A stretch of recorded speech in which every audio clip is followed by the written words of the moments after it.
Greetings and welcome to the Richard Dolan Show, where every week we fight the good fight. Really happy to have my guest on for this week, who is Paul Hynek. That's a name that's quite famous. Paul is the youngest son of the late and famous Dr. J. Allen Hynek. This man right here, the most famous UFO researcher in history. J. Allen Hynek. He was, of course, the consultant for the Air Force Project Blue Book for many years. Heck, they made a TV series about him called Project Blue Book. In fact, Paul was a consultant for that TV show. Paul has done a lot of his own work. He's a fascinating man. Worked in tech, entertainment, a business consultant, and his head is definitely in the space of extreme experiences, aliens, radical life extension. Can't even begin to get into all of it, but we're going to try here. Paul, welcome. Great to have you. Pleasure. Nice to see you again, Richard. Absolutely. Yes. We ran into each other just a little over a month ago. It was awesome. And I'm really glad to have you here. So when I first wanted to have you on as a guest, my thought was I wanted to talk about AI and future tech primarily, because I know that you're very engaged in that. And I know that you're a lot more optimistic about a lot of the future of AI than I am. And so that was one thing. I just thought I'd like to bring this man on and talk about that. But there's a lot of other related things that you are into, and I think really would fit well into this discussion. You are, as far as I know, one of the only people who have been verifiably reverse aged to some extent. And we could get into that. You actually did a kind of radical life extension therapy. It has worked measurably. I would love to hear about that. And you have some really interesting relationships with other people that I find fascinating. Ray Kurzweil, famous UFO skeptic Michael Shermer. You've chatted with him. You teach courses, or I don't know how active this is now, over at Pepperdine University. So you do a lot of really fascinating things. You're involved in a lot of interesting conversations and your own research. So I guess I'm trying to think. Let me ask you this. What makes you such a great optimist when it comes to future AI or future tech in general? So let's say that I'm not so much an optimist, but I'm less of a pessimist because there are still huge existential risks. You know, think back, like they say our great-great-great-great-grandfathers were kvetching around a kitchen table, and they said, you know what, imagine a future where our great-great-great-great-great-grandchildren have largely painless dentistry, can fly around the world, and have electricity, and I'll tell you what that is later, powering their devices all day. Well, that sounds great. Well, the Faustian bargain part is that there will be bombs of unimaginable magnitude pointed at their heads all the time. Would you take that? Oh, I don't know. I think the future goes along that sort of trend line with greater risks and greater returns. AI certainly does have the potential to extinguish its human forebears, just like nanotechnology can have self-replicating gray goo take over the world. But I have a different take, even than Ray Kurzweil, who is decidedly optimistic about how that sort of AI prevalence will come to be. You know, there are two components. We humans have the consciousness, and the machines have the machine capability. And most of the talk is about how will the machine algorithms, either through internal emergent properties, develop consciousness, or can it somehow be grafted in there? And that's certainly possible. And Ray Kurzweil makes a pretty inexorable case for that happening around 2045. But what I think isn't a matter of debate and is a matter of degree is going the other way. The consciousness is the hard part, but putting machine capabilities into humans is already happening. We've had pacemakers for many years. We're looking to have Neuralink in our head, which would be a direct link to the internet of the future. And so just imagine more and more machine capabilities married to the already existing consciousness substrate, and that approximates the same type of thing of self-aware AI. So I think that will happen. And it's not a question of the machine saying, hey, we don't need humans anymore. It's just a matter of humans, warts and all, having far greater capabilities. And so I think that's a large part of the AI future. Now, that is good and bad, because now it's not so much biases built into the algorithms. It's the peccadillos and saints of the individual humans. And that's both interesting and scary. But all told, I'm much less concerned about the future of artificial intelligence than I am about the present of human stupidity. Will we even make it that long? That's a bigger pressing concern for me. Well, I think that's a good opening statement on that whole thing. You actually made me think, even in the midst of that first thought that you put out there, is, you know, we talk about the singularity with AI, and Kurzweil talks about this a lot. This kind of runaway consciousness, or a volition that human beings can't really predict or understand, and off it goes. But you were just talking about the machining of the human race, the technological. That's right. And has anyone, I really wonder, asked, will we get to our own tipping point? We talk about AI getting to a tipping point in consciousness. Will there be a tipping point of humanity in terms of, like, I don't know, hive mind? You have all of these people kind of locked in together into a Neuralink type of a situation, brain-computer interfaces and all of that. And then, of course, here's where I become terrified. Sure. You've got that whole possibility, all of us kind of plugged in, wired in, like the Matrix, with undoubtedly some kind of very intelligent, if not conscious, AI, maybe monitoring all of this, or being used to monitor all of that. So you've got the interface where you can pull out from the web, but the web maybe can pull from you too. So there's a monitoring going on. And to me, this just sounds like the perfect, totally Orwellian scenario, whereby every single person is monitored, minority reported, and is managed and propagandized and controlled for the rest of all time. That's the awful vision that I have, and I can't shake that. Well, that's like the Borg, right? And yeah, but isn't social media kind of like a precursor to that already? I agree. Yes, it is. Hey, well, for me, we're on the extent of all my social media these days. I used to do Facebook. I'm out, man. I have a Facebook page if someone goes there, but it's I do a lot of hands off.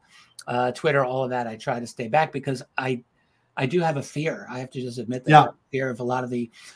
I think you're right. Social media is kind of like a precursor to what we are looking at, and most of us, including myself, just a few years ago, were running headlong into that whole thing. So yeah, to me, it's the very clear indicator of the downside of a much more communal, connected presence. Yeah, that's a good way to put it. But you have a certain, so you're I think wisely, let's say, skeptical at humanity's ability to intelligently navigate through this future. Yeah, we're on the same page there. But you do see a lot of upside. So I just would like to ask you a little more about that, I suppose. So, and again, it's not really like a Pollyannish feeling that everything's going to be okay. You know, I go back to my notion of the grandfathers and all that, but it's just that we're not doing so well now. There's a lot of risks in our, well, there's AI already infused and everything, but in our human management of the planet, it's becoming worse. And so I'm just far more afraid of that than what might be around the corner with increasing machine capabilities in humans or some type of emergent consciousness in AI. Yeah, okay. I also think that people are, you know, AI, once humans have much greater powers or the machine capabilities have, you know, the singularity type recursive self-improvement and awareness and sentience, yeah, they can do a lot of damage. They can also do a lot of good. They can do a lot of repair. Yeah. So, and I don't know if it's going to be mixed. I don't know if it's going to be sway from one end to the other, but I just don't have this sort of sense that it's necessarily that a collective AI, because it certainly could be pockets, right, with programmed in different ways. Sure. It just doesn't seem to me that a collective AI is going to say, you know what, these humans are really in the way. I think the movie Her, did you see that? Yes, and in fact, my wife and I just recently re-saw it less than maybe a week or two ago. It's a great movie. Okay, good, very timely. And to me, that seems as likely as anything else, that they're there, and all of a sudden they said, you know what, guys, it's not you, it's us. We're just going to take off. Not working for us. We're not a threat. We're not like Matrix like batteries. And by the way, I got to give a shout out to my brother. He did the visual effects for the Matrix. Oh, yeah. Oh, very cool. So I just think that they'll say, you know what, you humans are cool. I don't think they're going to put us in zoos. We're not going to use this for energy. We're not going to compete for resources. We're not going to compete. Once they get to that sort of dystopian power level, we are no threat whatsoever to them. So I think they, why not just keep us around and, have, kids come on field trips to talk to the old tribe. Yeah. My fear isn't necessarily even that AI is going to do all of that, become conscious and enslave us in whatever way. I guess if I have a fear, it's of human management of extremely potent AI as ways of social control. I mean, to me, that's where I see this all going. Whether or not the AI becomes conscious or not, I don't know what I think about it. And I don't really think I'm qualified to have much of an opinion. I just listen to what the experts have to say on it. But I do wonder about it. In terms of the positive things, I mean, there's no question there could be a lot of good things that come out of it. I'm struck by the creativity that I already see in a lot of these algorithms. I'm no chess guru, but I enjoy the game of chess. And I definitely have studied some of the games of Alpha Zero. That's the chess algorithm by Google, which had totally just mopped up the world's greatest, previously the world's greatest chess engine, which I think is called Stockfish. Stockfish is amazing. It's better than the world's greatest chess players. No one can beat it. But Alpha Zero in I think in a day or less of just learning all the chess games on its own, no one programmed it, destroyed with a version of chess that I'm sure chess masters are studying right now, because I think it's revolutionized certain aspects of the game. Very beautiful, brilliant, absolutely creative. No one in over a century thought of some of these things, and with absolute precision. That's just chess. You can imagine creativity coming in all kinds of directions. And I could easily see people trying to employ that creativity for positive environmental remediation, for example, or, I mean, there's a lot of opportunities I can imagine. Maybe radical new clean energy systems might be one, and the like. I work in ag tech for a company, and I'm seeing it now. I went to visit cherry growers in Washington State, and I saw this cherry processing plant with all these very cold water sluices, taking the cherries that the growers drop off and sorting them by about 110 patterns. And AI does real-time camera pattern matching on the cherries to sort them out, like rejects, going abroad for the higher price, going to the American market, et cetera, all happening at the time. Whoa. And now there are drones that do that pick apples from trees. There's AI-powered lasers that are replacing pesticides.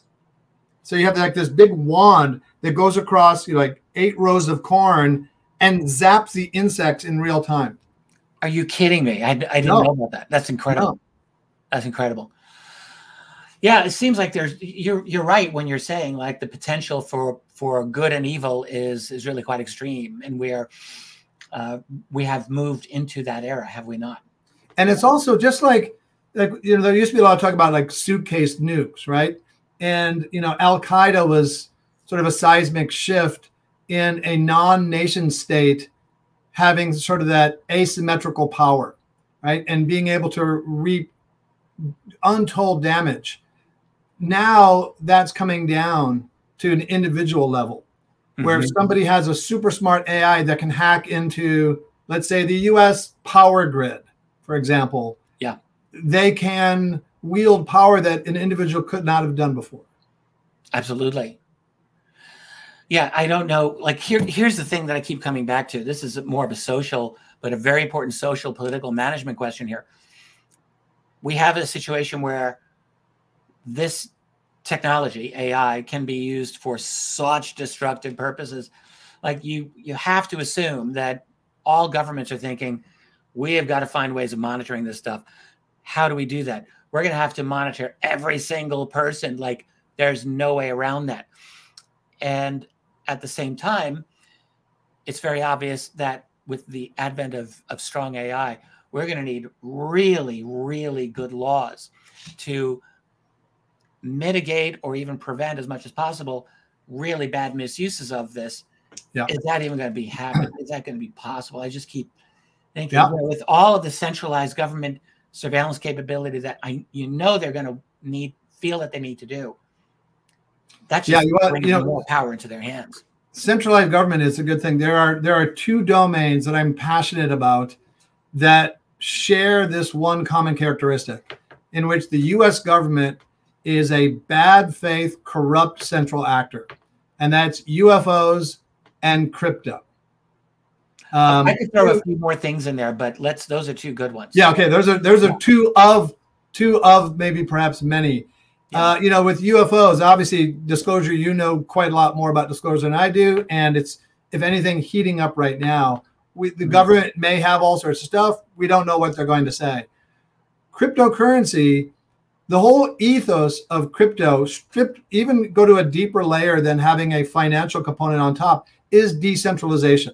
Goes back to sort of the sovereign individual concept, which got stamped out with the Patriot Act. So the whole notion of the crypto movement is decentralization. So the basic front lines of defense of the tattered shreds of personal liberty that remain is on the cryptocurrency front. And, you know, one of the looming threats to both cryptocurrency and overall financial system and everything is quantum computing and quantum decryption. I'd love to explain that. You know, I helped the first quantum resistant blockchain launch.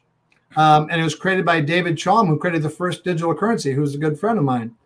And so you have some of the best minds in the world already working on post-quantum encryption. So having some type of code that's impervious or resistant to the unimaginably strong brute force power of quantum decryption.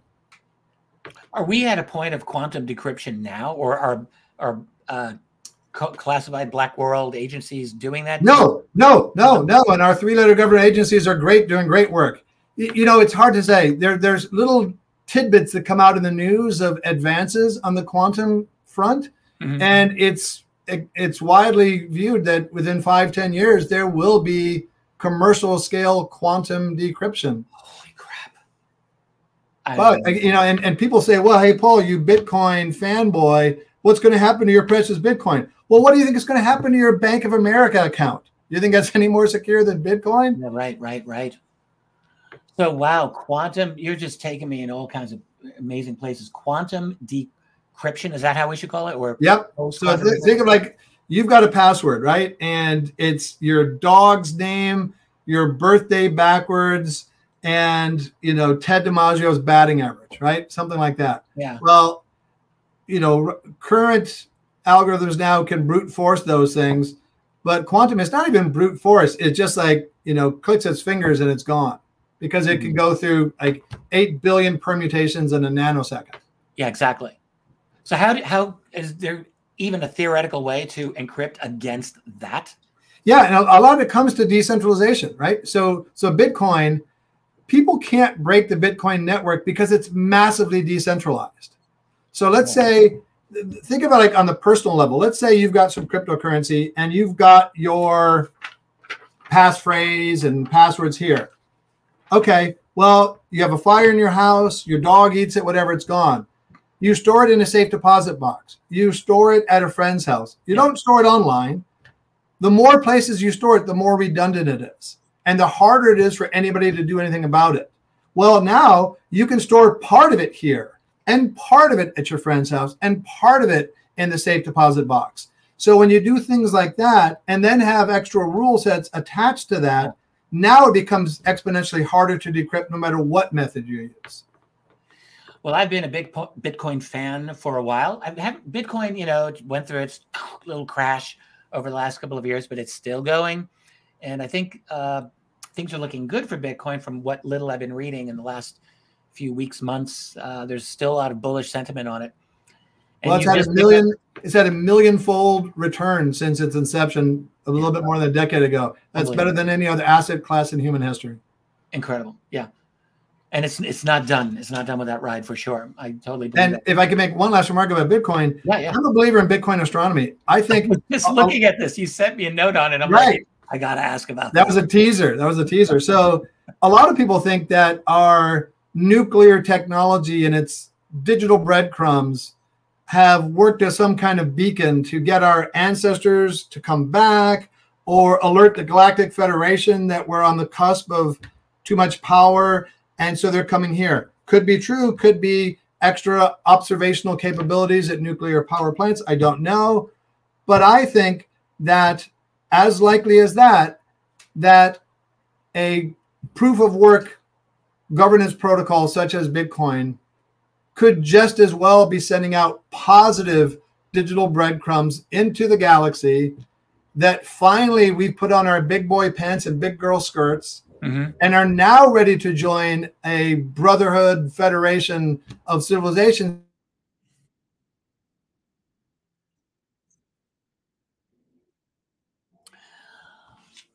Which would mean sophisticated encryption as well. Yes, and that I believe it's almost inevitable that all civilizations will likely have something akin to a Bitcoin, a proof of work protocol that represents value.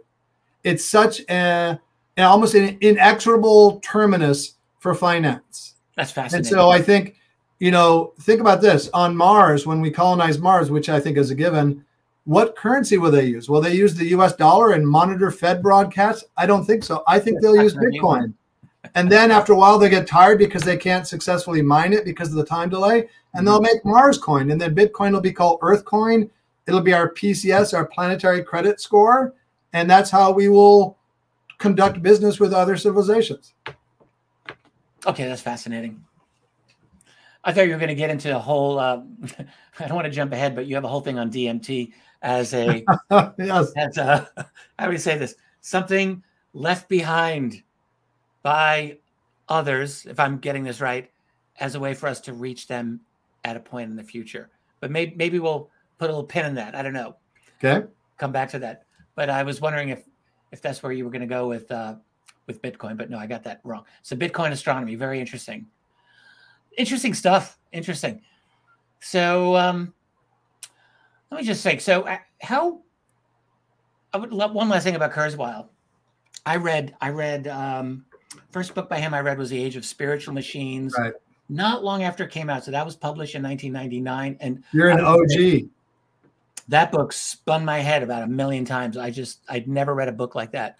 And for anyone who hasn't read it, I mean, Kurzweil is the prophet for AI, the prophet for the singularity, and not just a prophet. He really knows. He's very brilliant. And if anybody uses Gmail, you see his work every day because it's his group that put together the autocomplete they use in Gmail. Oh, amazing. And but yeah, he's the ultimate optimist with AI too. Like he said many times, I don't want to die. We're going to be like the gods of old. And the scenario he laid out in The Age of Spiritual Machines, I thought was very, very well done. And then he came up with his two to force, which was the singularity is near. Right. Which that's also about 20 years ago. Which is what spun me around. Yeah. So how did you get to know him, and what's it like being his friend, if I just may ask? Yeah. So I have a very good friend who I went to business school with who majored in AI at Stanford undergrad. And was it when we were both living in Japan, or maybe he was back at Seattle at Microsoft? He had a list of books that he was about to read. And I said, hey, it's not plagiarism if I copy the books you're about to read. He goes, no, go ahead. And one of them was The Singularity is Near. And that book and Viktor Frankl's Man's Search for Meaning are the two books that have had the biggest imprint upon me. And I read the book, and, you know, it's got such amazing data and trends supporting his position that the singularity, you know, self-aware AI will happen. And it basically 3 peers: AI, robotics, and biology. So I said, okay, this needs to become my world. So I took a class in biology from the Open Courseware Consortium at MIT. Started learning about AI, and then and got into robotics, but really leaned mostly into biology. And he mentioned a guy named Aubrey de Grey, who was very well known for a book called Ending Aging.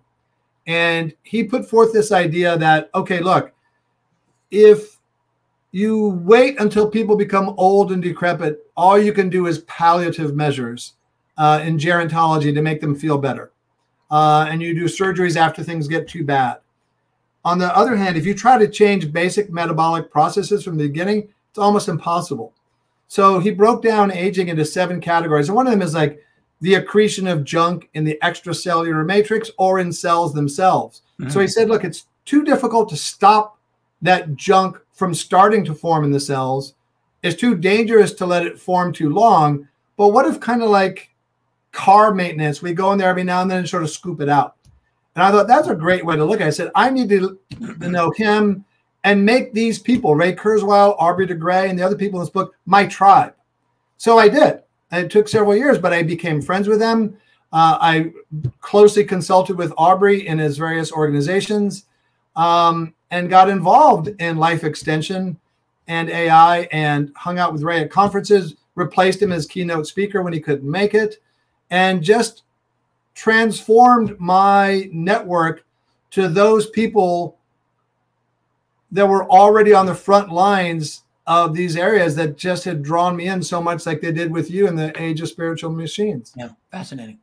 Well, thanks. Thank you for that, that discussion. Can we jump, and this seems like a good segue into the TRIIM, or the TRIM trial that you were involved in, which is about radical life extension, and you participated in that. I think you were one of just 9 individuals at that time. Yeah, and so that happened because, yeah, I was substituting for Ray at a conference, and Aubrey Gray was there also, and one of the other speakers was talking about a trial that he had just gotten approval from the FDA for, and this is the first trial ever approved by the FDA, not to fight this or that disease, but to combat aging as a whole. So it was a real transcendent event in sort of framing for the FDA. And this was run under the aegis of the Stanford Neuroscience Institute.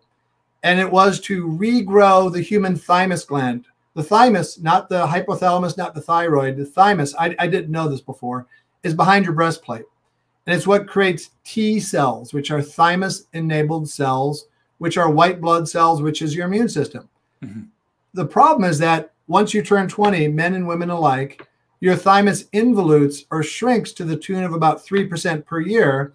So your immune system gets progressively weaker. That's, that's not, a news flash to anybody, but that's the actual mechanism. Even from age 20, interesting. Yeah. And so, and then once you get like mid 70s, it really jumps off a cliff. So you have a lot of preponderance of cancer, leukemia, et cetera, for people in their mid 70s. So this trial was for healthy people to undergo a year-long regimen to regrow the thymus. Now, there had been experiments nibbling at this before, but nothing quite like this at this scale and size. And so I went up on stage. He laid out the parameters for what constituted acceptability for volunteers. And I said, well, that works. And I went up on stage and I said, hey, Dr. Fay, that was an amazing presentation. I know you have to do screening, but I guarantee you, I will be in this test. And fortunately, I got my brother Joel of the Matrix in there as well. And we did the year-long trial.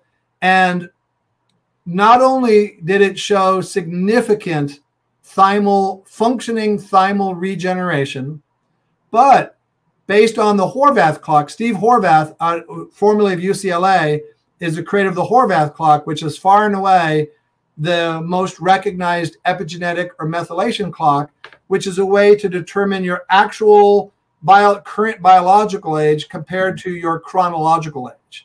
So hundreds of people and companies, maybe thousands, has submitted their trials or protocols, what have you, to Steve Horvath. None of them registered a significant measurement on the Horvath clock, which is mentioned like 600 medical articles. So this Thymus trial submitted the results to him, and it made a significant measurement such that Steve Horvath joined the company as chief science officer, and our results were published in the medically peer-reviewed Aging Cell magazine. As the first trial ever to show documented success in age reversal. Of that group, for whatever reason, I had the best results. Oh. And then I became CFO of the company. I did another 15-month regimen, more than doubled my results. And so History Channel of Project Blue Book fame featured me in a documentary of the unexplained with William Shatner about life extension. Incredible. So what is the basic regimen involved in making your thymus healthier and more vibrant? What is it? A drug treatment? Is it something different than that? What do you? There's a lot of hand slaughtering of small mammals. No, yeah, it's a drug. It's a drug cocktail.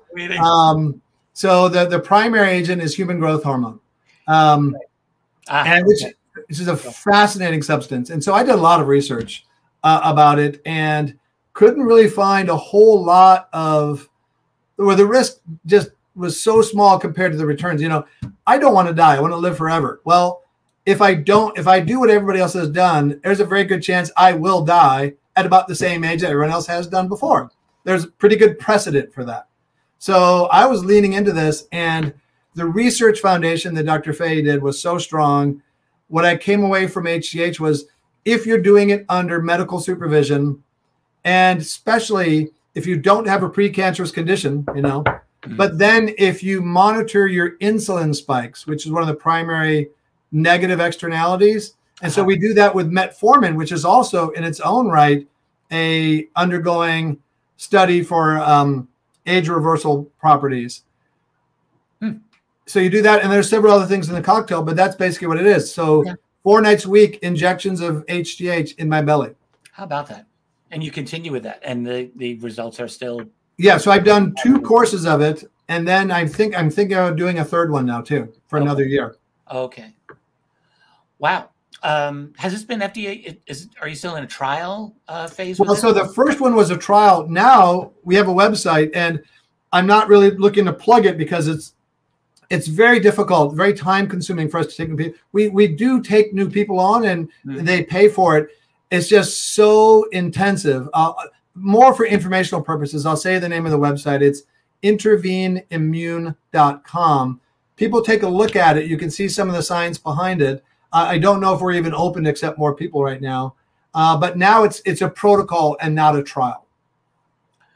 So that's still a step before formal FDA approval, where it can be commercially available. Well, no, it is commercially available, and because it's off-shelf materials, we don't really need to have like a phase 1, phase 2 approval. Wow, amazing, fascinating. Yeah. Yeah, it is. Well, you're following through on your. This is really a cool thing about you. I've always thought, like, you're someone, you've got this visionary element to yourself, but you're eminently practical. At least you strike me that way. It's very hands-on, very practical. You know how to get things done, and so this sounds like you. You've got a vision. You're following through, like you're your own CEO, and you're just doing it. You're making it happen. So awesome. I know you teach, you're an adjunct professor at Pepperdine University. Yeah. You do some very interesting things there, and related, at least to some extent, a little bit with your dad's work, somewhat on UFOs. You've actually created your own categories of encounters. I have your list here, which we can show.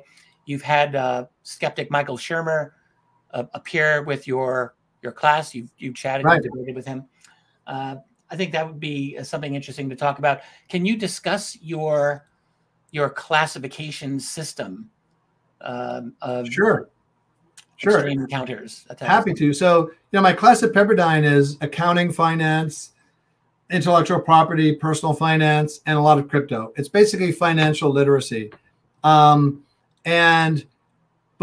the students come there, come for the accounting and stay for the DMT and the UFOs. And I've brought people from Project Blue Book to class, et cetera. And Michael Shermer, who's a friend of mine. We had a debate, and I appreciate, Michael Shermer, Seth Shostak, who you know as well. I think they have healthily skeptical attitudes. I think they're intellectually honest, and I can see why they believe what they believe. And Michael Shermer is a professor also, and I've introduced him to the Pepperdine faculty. He's a Pepperdine undergrad, but he has a course in Skepticism 101, which is a great foundational way to view the world, to be healthily skeptical and how to evaluate evidence. And so my class, and take it from there, I would say. Yeah, I mean, he's very smart. So my class is accounting, and I realized, well, my father is really the UFO accountant because he came up with close encounters of first, second, third kind. That's alien accounting, right? It's just making buckets to put things in. So since we Hyneks have this predilection for classification systems, I thought maybe I can add to what the old man did. Close encounters has stood the test of time. It's still used, and now there's like umpteen levels of it. But what it does, it describes the nature of the sighting or the experience, but it doesn't speak to the level of how compelling the evidence itself is. And so I thought there would be a nice dimension to add to that because, one of the things I'm interested in is, as you and Tracy have for years and years and years, we meet people who say, hey, look, I have repeated encounters with, Zord from Zeta Reticuli or whoever else, or DMT machine elves or ghosts. Okay, that's great. And it's almost like financial statements. When I get them, I accept them, maybe not approve them. I don't know if it's true or not, but okay. Now, are you interested in sort of demonstrating the objective reality of that? And some people don't care, but for those who do, I'd like to inculcate in various experiencer communities, let's say, a tool set that they can use if they want to help determine and demonstrate the objective reality of repeated encounters with a presumed superior intelligence. Yeah. So there's a series of questions you can ask. A lot of people come back with a star map or a message that we have to be careful with the nukes, or a personal thing like, hey, Aunt Gina has the gout. Well, that could be very valuable to you, but it's not something we can put in a test tube and replicate. But if you can come back with physical evidence or mathematical answers that you presumably couldn't answer, that's something that would get a Seth Shostak or Michael Shermer or Neil deGrasse Tyson to lean into it and say, that's interesting. Let's do that a little bit more because now you're speaking my language. I'm not as interested in what the government says or does. I'm interested in the nexus between mainstream science and experiencers. So I want to make sort of a land bridge there. And hopefully this classification system might help with that. Well, here it is. Let me put this on the screen. This was what I have here. Let me see if I can fit us in a little bit better. No. Yeah, that works a little bit. Okay. So yeah, it's really all about verifiable evidence. It's not necessarily the actual encounter itself, but you're talking about the nature of the evidence itself. So you've got it from convincing to compelling to curious. That was interesting. Yeah. So, and this is really the communication layer of an experience. And I tried to come up, you don't prove. Scientists don't even use the word proof, right? They talk about how strong evidence is. Right. So I made the scale of compelling. That would be, and I've got definitions for these. Compelling would be something that in and of itself would make an open-minded mainstream scientist who has no truck with UFOs, for example, say, wow, and that they can't easily dismiss it, that they would say, that by itself, I'd like to know more about, as opposed to just saying, okay. So that's really, that's the convincing layer. That's just, they can't, even a subject matter expert would become interested and can't dismiss it. Sure. Compelling is a little bit not as strong. And then curious, they might just say, well, that's cool. Maybe if you have 100 of those, then I might look into it, but by itself is not that much. And then it's broken down in different categories, as you can see. Yeah. Physiological, technological, factual, math, communications, personal, and other. Yeah. So and I think the math category is really interesting. So let's say that, and with DMT, there are people who've already developed sort of protocols for this, that you go and see this entity and you ask them to, factor a huge prime number, something that you presumably could not do. And you come back with that answer. Well, that's interesting. Now, it'd have to be a controlled situation, so you're not looking on your phone, etc. Do we have examples of this, of people on DMT doing that? I've started doing it. But it's, with all these experiences, whether it's DMT or ghosts or aliens, it's very difficult to control the situation, right? You're not really on a home court, so to speak. Sure. But the one that would really shake things up is not only if you come back with something that you shouldn't be able to answer, but on the convincing layer, you come back with a solution to an unsolved math problem, like the Riemann hypothesis or P versus non-P, which I mentioned there. Mm-hmm. These are 2 of the 7 famous unsolved math problems that the Millennium Institute will give $1 million to anyone who can solve them. Uh-huh. So imagine you go into this encounter and you come back with the answer to the Riemann hypothesis.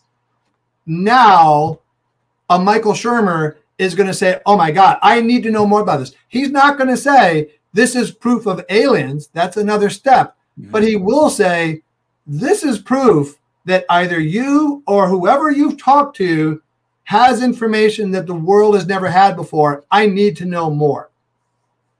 Sure. And that's the first step. And if we can start getting answers like that, that's going to get scientists to lean into this more. And that's going to create what I call exposure instead of disclosure. Well, I like using that exact same phrase. So that's interesting. And when I think back on all of the alleged or sometimes maybe real alien encounters that people have had, I don't know if any of them would pass your test. I don't know if any of them would be seen as convincing. If I could just pull this up again. Yeah, I mean, if proving aliens was easy, it would have been done, right? I mean, this is the hailest of Hail Marys that I can imagine. But, especially like the odds of me doing it and whatever encounters I may have are infinitesimally small. But if I can get this into the hands of hundreds of thousands or millions of people, over time, somebody may, come up with more concrete protocols and build upon that. And, it's at least a way that, because we've been very reactive, we've had physical evidence and communications, and we've taken that to science, and it's been a big thud. Just like medical trials before the Trim trial and methylation clocks did nothing. Okay, we had a breakthrough there. So I'm hoping to help spur a breakthrough here where we go into these experiences with a proactive intent to bring back that informational Joseph Campbell elixir to the village. And maybe that's a way that can help, untie the Gordian knot. Interesting. There's a long history of predictions that were made by people who've had contact. All the predictions just ended up being wrong, nonsensical, and that's it. And then you just forget about them. The field is littered with so many wrong, bad predictions. I mean, it's embarrassing when you go back and look at all of them. Dates of alien appearing in large numbers. Back in the 50s and 60s, these were being predicted by channelers and other contactees and the like.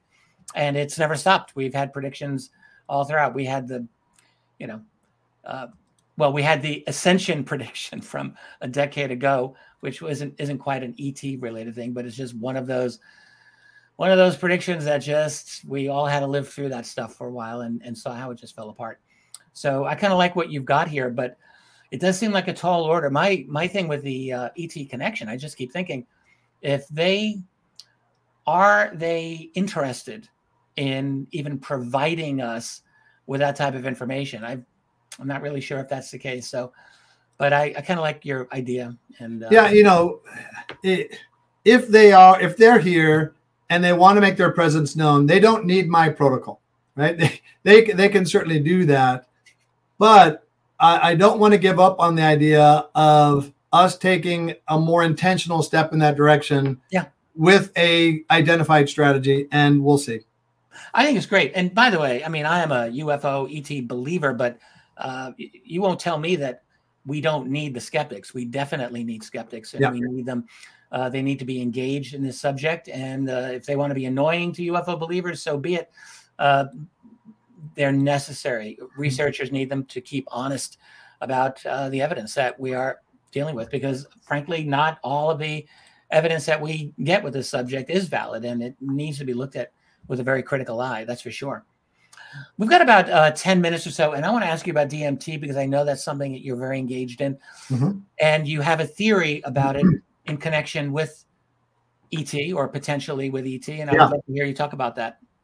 Yeah, so I live in Calabasas, California, and 5 or 6 years ago, I was having lunch with my friend Nova Spivak, who crash-landed tardigrades on the moon, which is a pretty cool accomplishment. And he knew about my dad, and he said, "Hey, Paul, where does your dad think UFOs came from?" Oh, well, as a scientist, he was very comfortable saying the phenomena exists, but it got more speculative. But he and Jacques Vallée and many others have said that it doesn't seem to be solely extraterrestrial. Yeah. And your dad, later years, he really kind of was almost going interdimensional. Yeah, right. Yeah. So I said, my dad, as I do, lean interdimensional. He says, "You need to read a book called Alien Information Theory." And I said, "Alien Information Theory, sexiest book title ever. Of course I'll read it." So I did. And I asked him what it's about. He said, "It's about DMT." I said, "Yeah, what's that?" "Most powerful psychedelic drug known on Earth." Okay. Well, 2 hours later, I met a new guy in that same restaurant who was introduced to me because someone said, "Hey, Paul can help you get your movie done." Unfortunately, I talked him out of doing a movie. And he's telling me what he does. And he said, "Oh, by the way, I facilitate DMT sessions." Okay. So he asked me if I want to do it that day. I couldn't. I was going on vacation. But a couple weeks later, I started doing it, right? And it's an amazing substance. And it's qualitatively different than any other psychedelic drug. And the book Alien Information Theory is written by a guy named Andrew Gallimore, a professor out of Japan. And his theory is that and there's a lot to this, and he was on a panel with you and I at Contact in the Desert, that DMT is not a drug that causes hallucinations. It is an actual technology that allows us to perceive an alternate hyper-real layer of reality.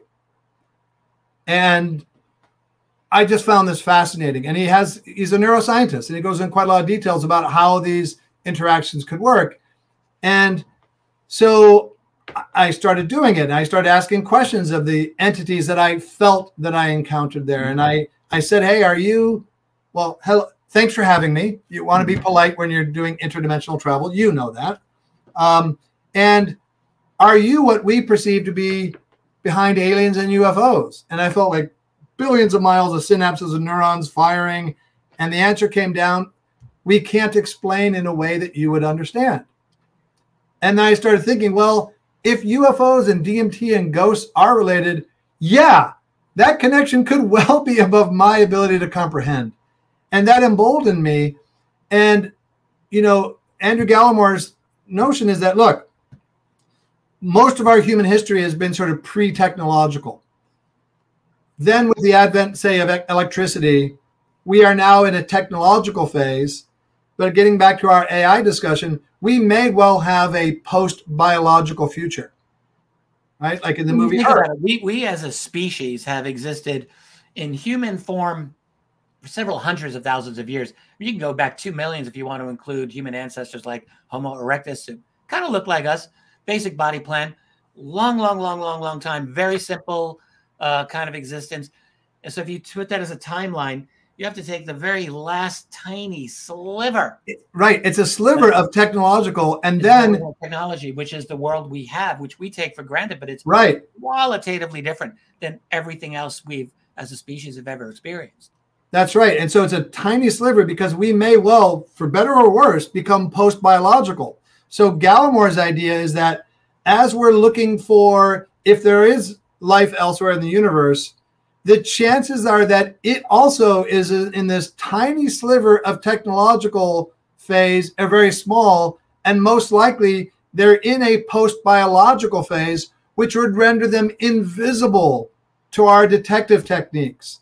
But that DMT may be the way to communicate with them, and that indeed, because it's coursing through the natural kingdom, believed to be secreted by the pineal gland, it may have been this sort of Easter egg left here by either our ancestors or us in the future or aliens when we're ready to access it and then communicate with them. Here's a thought. What if it's an Easter egg left by the actual, can we say, divine intelligence, super intelligence of all of creation?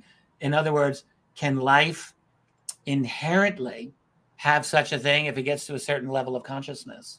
And, you know, right? I mean, is that possible? That I like what you said, because when you take DMT, you feel that this intelligence is the base level operating system of the universe. That it is so magnificent, so splendid. It's hard to imagine like 5,000 other civilizations that farther above it. It's the ne plus ultra of the universe.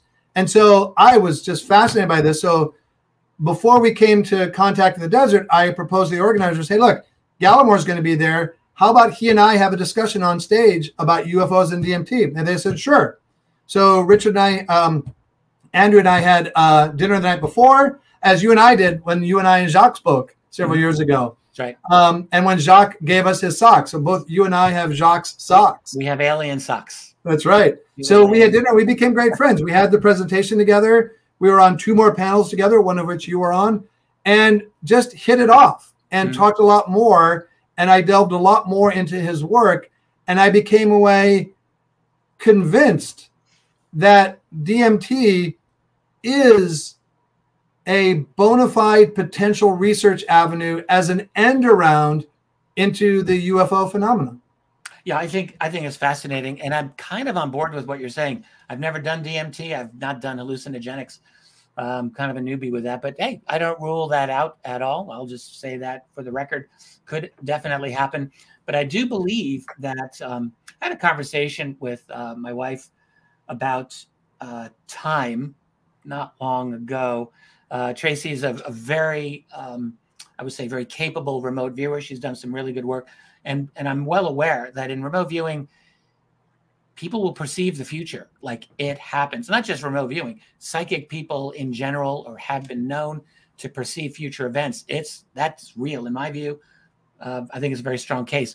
If that is so, then we were thinking about this, wondering. So what does this say? What is time? Is it truly the case, as some mystics will say, time is all one? There is no time. Time's an illusion. I remember remote viewer Joe McMonigal saying this to me like 20 years ago. Time's an illusion. I'm thinking, what the hell are you talking about? But if time is that way, then think about this. We're all in time, swimming our way through time, perceiving it as one thing after another. But if it's all one, I just wondered, like, would that mean everything was created all at once? All at once. All at once. And that would mean a kind of, an intelligence that I could not even begin to conceive. So that was right. I mean, God moment. I was like, oh, lump this in the very large bucket of things I can't understand. Yeah, no, exactly. Exactly. And I met Eric Weinstein, brilliant theoretical physicist, right? Yes. And we had an 8-hour discussion, several others and I and Eric. He believes there are 6 dimensions of time. Interesting. I don't know what that. I understand the words, but I don't know what that concept means. Where do you go with that? Exactly. We've got these nice brains. They do good work, but we've got our limits too. Oh man, well this time just flew by, Paul. I didn't really know where exactly we were going to go, but I just love every place we went. I think it's great that people get to hear you, because my view is like you're you're like a great example of someone who just is engaged. You love to explore. You strike me as almost fearless in the way that you want to attack certain problems and just think about things. And I just think it's awesome. And you've got me thinking about a lot of new things about what we are, where we're going. I still have fears about our future. I still have fears about very strong AI. That's not going away. But, and you know, I know you're saying you're not Pollyanna, but there is a kind of a nice optimism going on with where you're at. So is there a way that people can check you out? I looked you up. I saw some articles about you. Is there like a great website people can learn more about you? Or do you work like that? Or is that not what you're interested in? No, I have a very anemic social media footprint. I'm on Twitter. People can contact me. It's just paulhynek@gmail.com. But yeah, you'll find bits and pieces about me, but I don't really have a centralized website because I'm such a decentralized guy. Careful about opening that email door. You don't know what's going to come through there. But, well, that's wonderful. I've just, you know, maybe in the future we can get you back here and just continue this conversation, because I have a feeling there's going to be comments below and people will be like, you got to bring this guy back. Oh, I'm free that day. Sounds good. Well, I want to thank you, Paul Hynek, for being here, son of the great J. Allen Hynek, and you are nobly carrying on many of his traditions. I want to thank all the listeners for being here with us. As you know, if you like what I do, please do subscribe to the channel. Easy to do, helps with the algos. You can like the video, share it. Please share the video.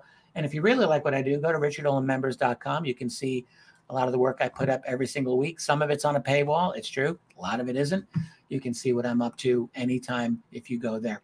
And that's all I've got. Paul Hynek, thank you so very much for being here on the program. My pleasure. That's all I've got. Everyone, have a great day. Let's get back next time. In the meantime, let's keep fighting the good fight. Later.